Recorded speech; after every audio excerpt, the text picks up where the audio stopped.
گرفتی ماه چیست؟ گرفتی ماه این حادثه است که زمین در بین آفتاب و ماهتاب جایگیر می شود. زمین در بین چی؟ آفتاب و ماهتاب جایگیر می شود. این رو چی می نامند؟ گرفتی ماه.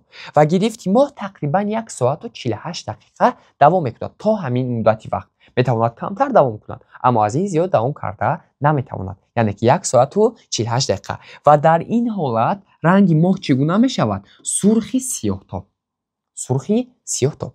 گرفتی ماه گفتیم این حادثه است که زمین در کجا جایگیر می شود؟ زمین در بین چی؟ در بین آفتاب و در بین ماهتاب جایگیر می شود که این حادثه رو چی می نامند؟ گرفتی ماه. تقریبا دوام میکند 1 ساعت و 48 دقیقه و در این وقت رنگ ماهتاب چگونه می شود؟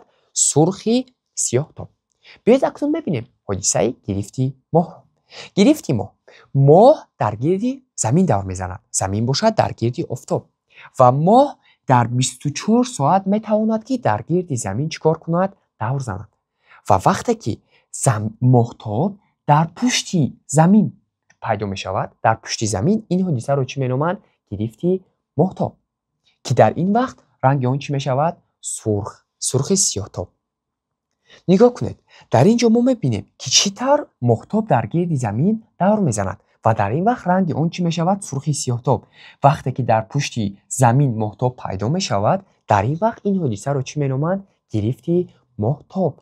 و چرا رنگ آن سرخ میشود؟ چون که از 7 رنگ انعکاس شده رنگ سرخ به آن چیکار میکند؟ زیادتر میزند. برای همین رنگ ماهتاب چگونه میشود؟ سرخ سیاه‌تاب.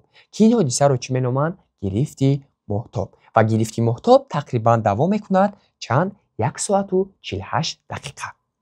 در دوام داریم گرفتی آفتاب. ما گرفتی ماهتاب را خواندیم که گرفتی ماهتاب این چی بود؟ وقتی که زمین در بین ماهتاب و آفتاب جایگیر می شود. دوام نوکیش 1 ساعت و 48 دقیقه سرخ سیاه‌تاب رنگ ماهتاب می شود. گرفتی آفتاب چیست؟ گرفتی آفتاب این حادثه است که ماه در بین آفتاب و زمین جایگیر می شود. یعنی در حادثه گذشته زمین در بین هر دو اینها جایگیر می شد. در حادثه گرفتی آفتاب باشد ماه در بین چی؟ آفتاب و زمین جایگیر خواهد شد. که این وقتی که این خیل حادثه می شود، یعنی گرفتی آفتاب می شود، ما بسیار حیوان ها رو میبینیم که بزوپیته می شوند و پرندگان اساسا در این وقت، یعنی در وقت گرفتی آفتاب به خواب می روند. این بود حادثه چی؟ گرفتی آفتاب. گرفتی آفتاب این حادثه است که ماهتاب در کجا جایگیر می شود؟ در بین زمین و در بین آفتاب. که این حادثه رو چی مینامند؟ گرفتی آفتاب. درسی پورا رو می توانید از تلگرام کانال ما دسترس نمایید. سیلکای آن در اپیسانیا گذاشته شده است.